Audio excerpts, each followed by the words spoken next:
We're at the final stretch of getting my bike back together.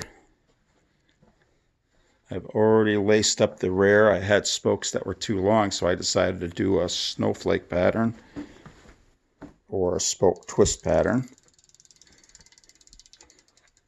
I figured if it doesn't work out and they always loosen up on me, I'll take it apart and cut the spokes. But this is a pattern that I used to do way back in the 90s, and I just saw it pop up on YouTube on somebody else's channel, and I was thinking, maybe I should think about doing that. And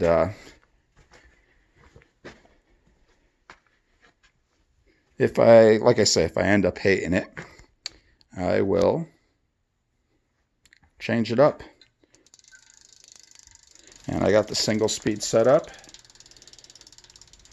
Almost ready to set it up. Got to build the front one, and I'll show you how I do that. Alright, I got the rear wheel built up. I did a snowflake pattern or a spoke twist pattern. I don't really know what the name of it is. But one of the reasons I decided to do that is I ran my spoke calculator. I'm supposed to have 295 spokes. I have 300. I can always just snip them, re-roll them. You've seen me do that in other videos. I decided I'm just going to twist them and see how it goes. It worked out on the rear. Once I start riding it, I'll see if it's an actual issue. And usually I would do it in a 3-cross, but because these spokes are longer than I need for these dished wheels, I am going to do it as a 4-cross.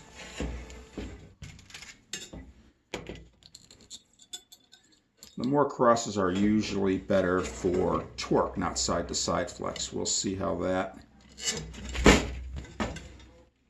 affects the ride quality. But because it's just a single-speed conversion of an old 80s bike, I think I'm going to be fine. And where I ride isn't going to be too mountainous. We'll see how that goes. Because if you know me, you know that I change my shit up quite often, so I'll have no issues taking it apart and rebuilding it in any pattern needed.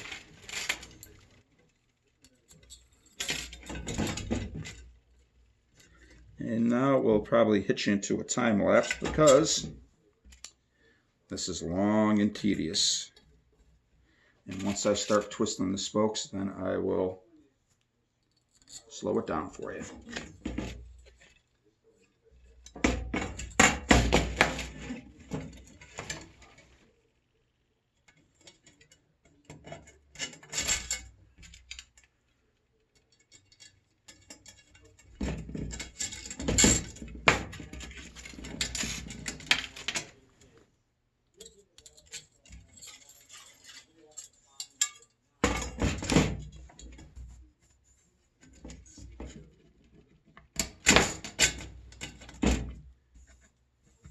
I'm making sure there's three.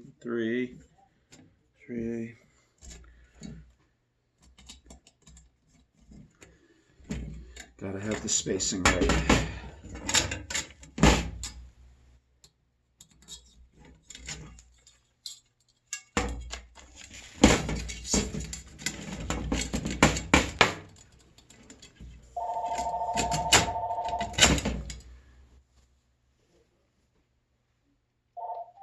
Hello, prospect. None.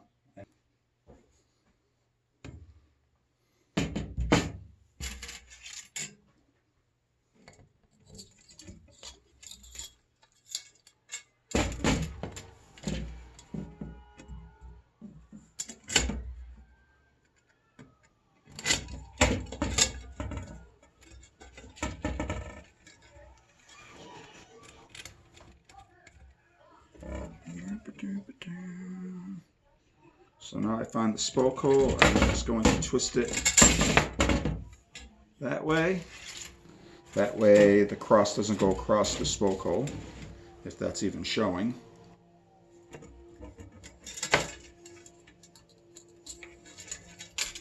So what I do here is, let me move all my little spoke hole covers.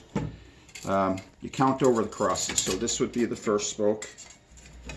1, 2, 3. Forgot to put the spoke nipple on it.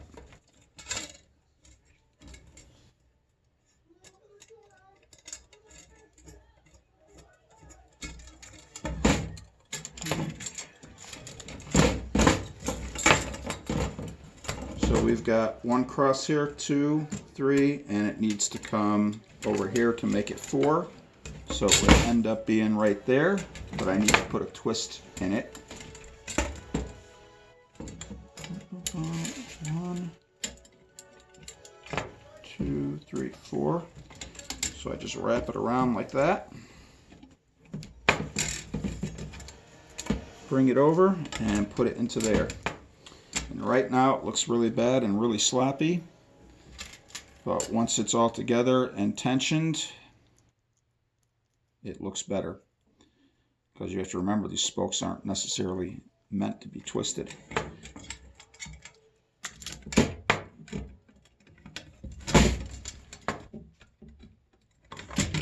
There we go. And I didn't bring a tool with me. Let me go get a little screwdriver.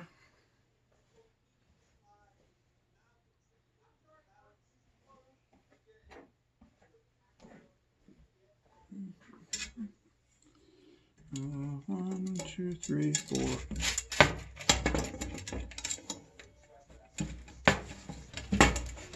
There's my loop around.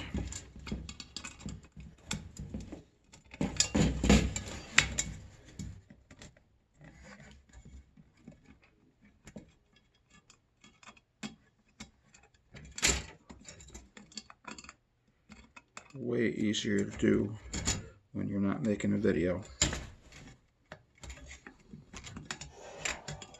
There we go.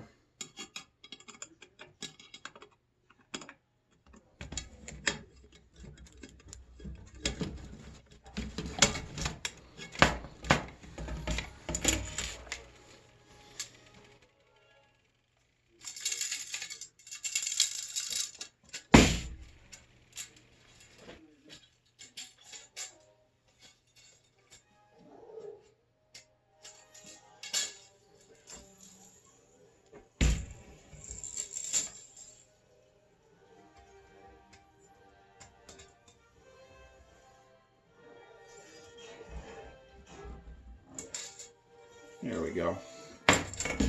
Definitely hard to get that in there. I even lost the nipple inside the rim.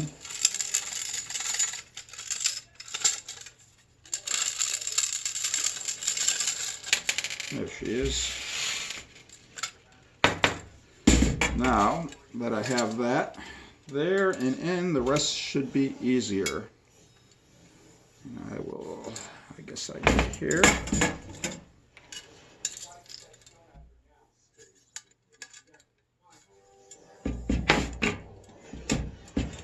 Over the top, twist.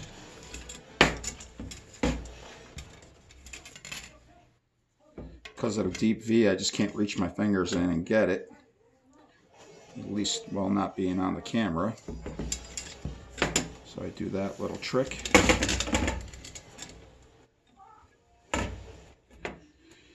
I always tell myself I'm going to buy a spoke driver. It's a special tool for nipples, so you can just do this easily, and I keep bypassing it every time.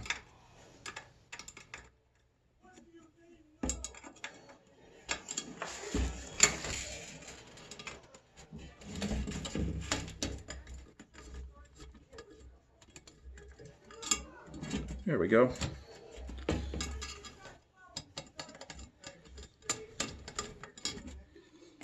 One, two, yep, looking ugly.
Oh, I missed one right there. That's why.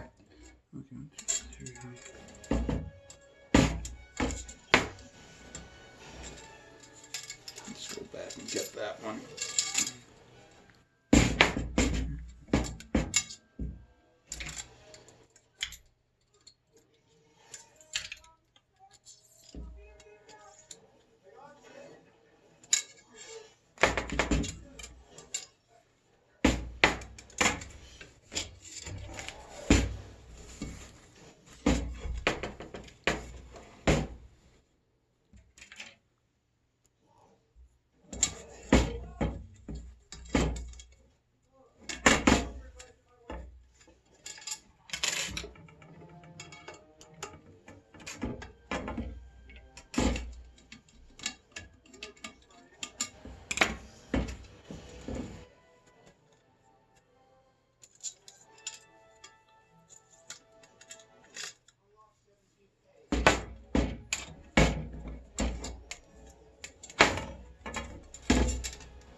Oh, lost another spoke nipple. We will grab that at another time.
There we go.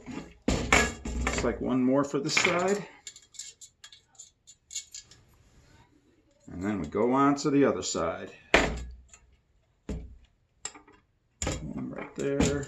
Do the twist. I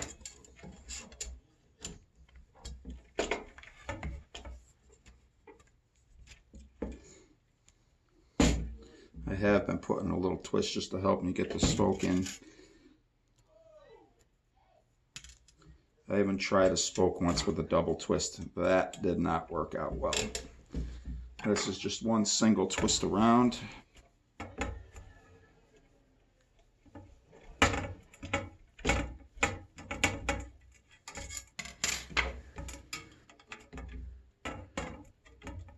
And then you go through the same process for the other side.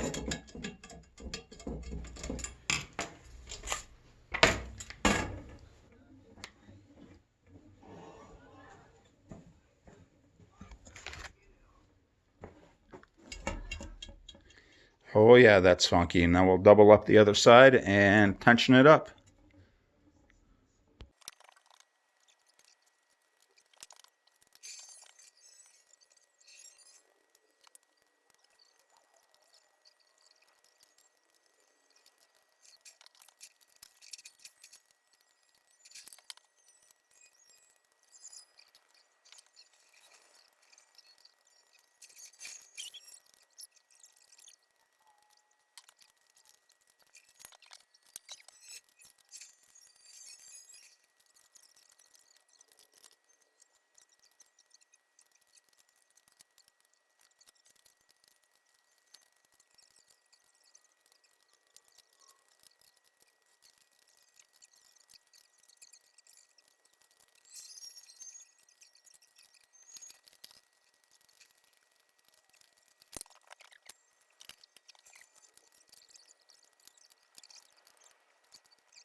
Got the rear wheel all built up with the twist snowflake pattern. Got my tire and tube on. Now it's time to get the wheel on. I have to adjust the brakes. And I think I'll be good to go.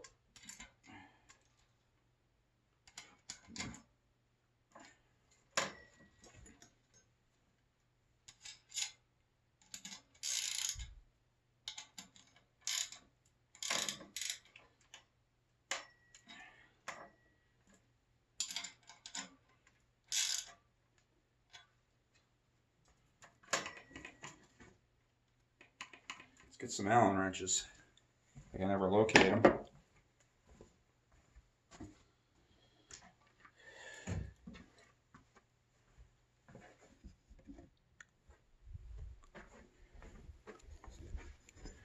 Now I need to center the caliper that way and adjust the cable.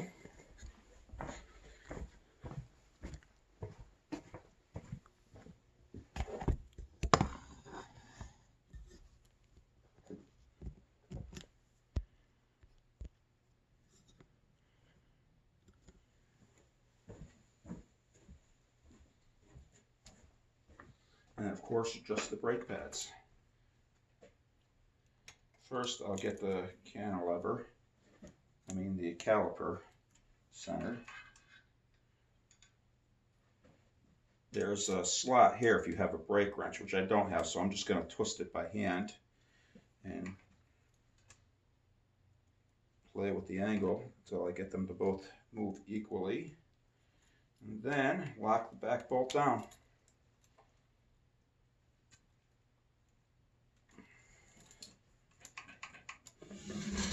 Still have to twist a little bit more, but I can work on the brake pads now.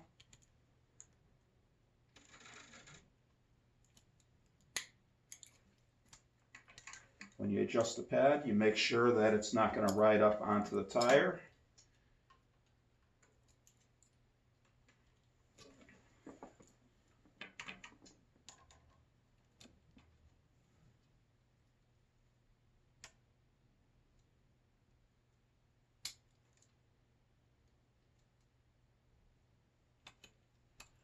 These are old brakes. I could tell the bolt has a sweet spot that it likes to sit in when you tighten it if the pad wants to shift. So you just gotta tinker with that. Wow, the brake feels pretty tight. That's good. I don't even need to adjust the cable.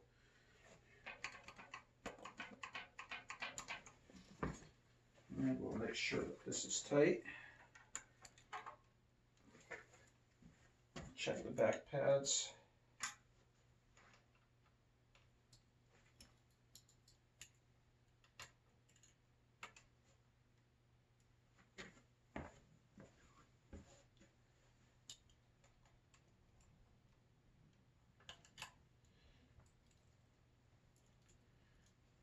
And tighten the back cable, make sure that's locked down.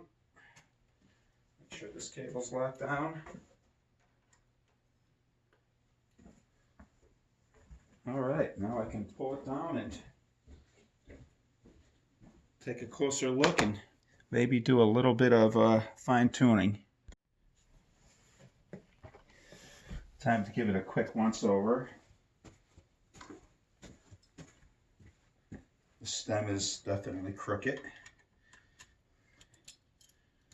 I know the brake levers are tight this way, but I need to tighten up the brakes themselves, the brake levers themselves.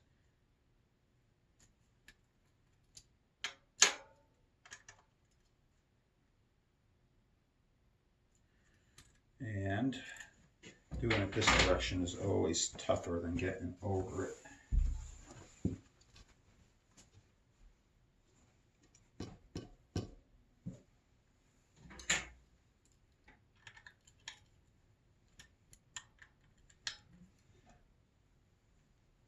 That's tight.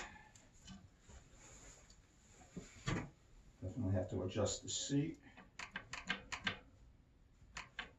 That looks pretty straight to me. Might have to adjust the headset. It feels good, but I didn't put any wrenches on it yet. Okay. Now the seat. These aren't really my cycling shoes.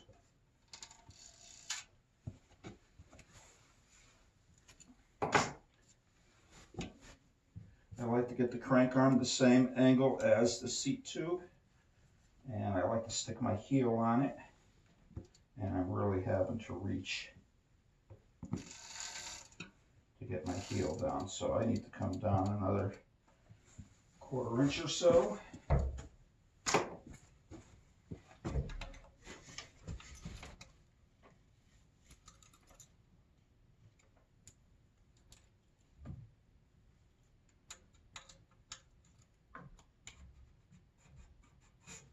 Oh, way too much.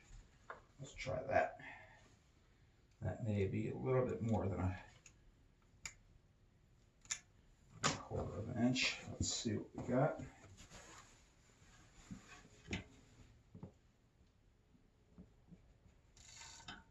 Heel. I'm checking to see if I'm rocking my hips, and I am rocking my hips a little bit. Actually,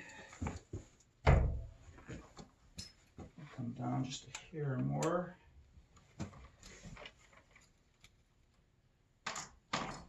It'd be easier if I marked it. And I'm going to have to go through this again once I put my cycling shoes on versus my mud snow boots. Okay. Make sure the seat is tight. It looks like the seat angle might be tipped down in the front a little bit. I'm going to just eyeball it. And until I ride it, I won't know where the fore and aft is.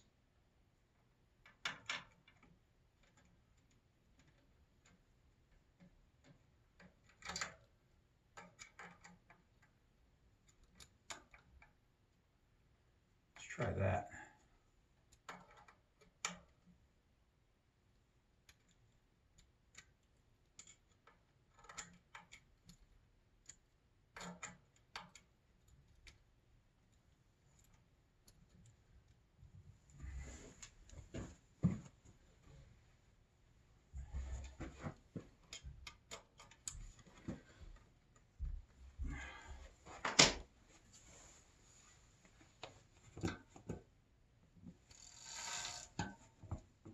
feels pretty good.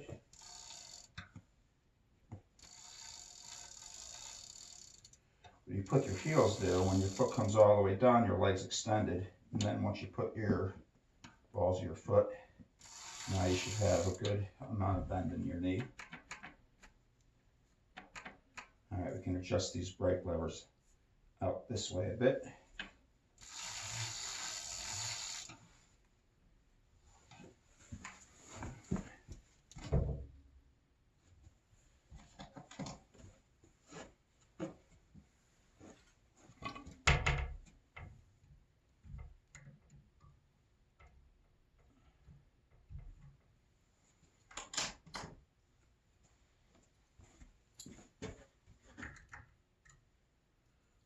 Maybe a 5mm. And I want them out just a little bit more. Okay.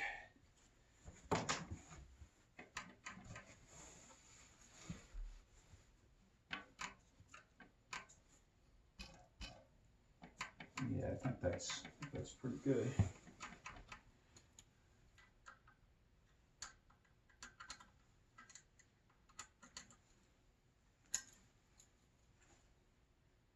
I think I'm going to leave these caps off.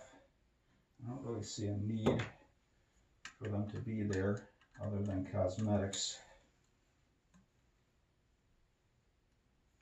Okay.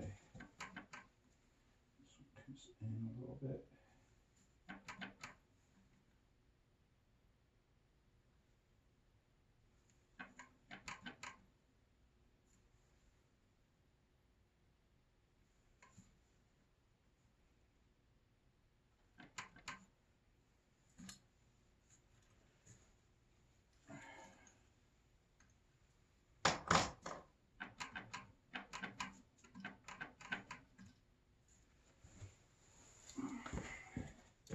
Handlebar angle seems pretty good.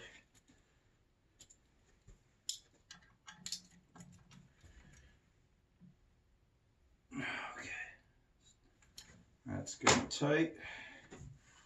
Let's see if this hits. Maybe I will put these back in.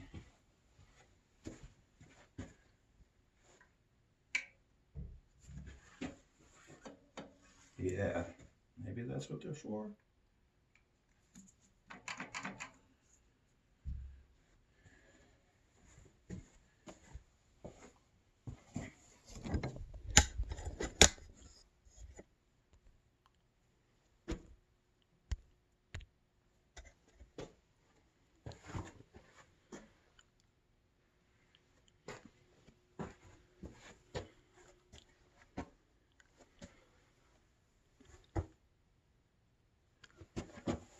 Sometime later in life I might cut that off, but in case I ever want to turn it back to a geared bike, I have all the options to do it.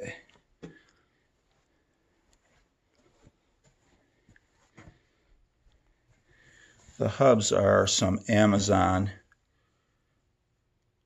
I think it says Pulso. They took quite a bit to get here from China, but they were 40 bucks for the pair.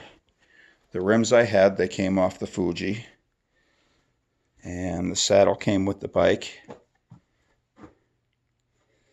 Yeah, I'm happy. I can't wait to actually ride it, because outside we have a few inches of snow. Got to wait for that to melt, and then I could take it out. We'll see how my old school snowflake twist wheels do. And they seem tight. I've stressed them. We will see how they work. I will be posting a video once I get out and ride this sucker.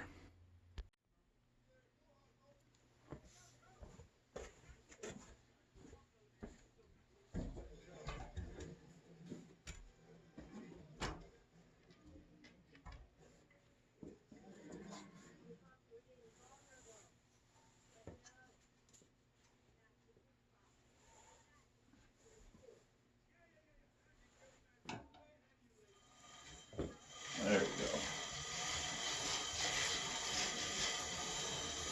not be a maiden voyage, but I get to see if the wheels are round and true or lumpy. And they feel nice and smooth. Once I get outside and stress it side to side, give it another truing, I think these wheels will work out well.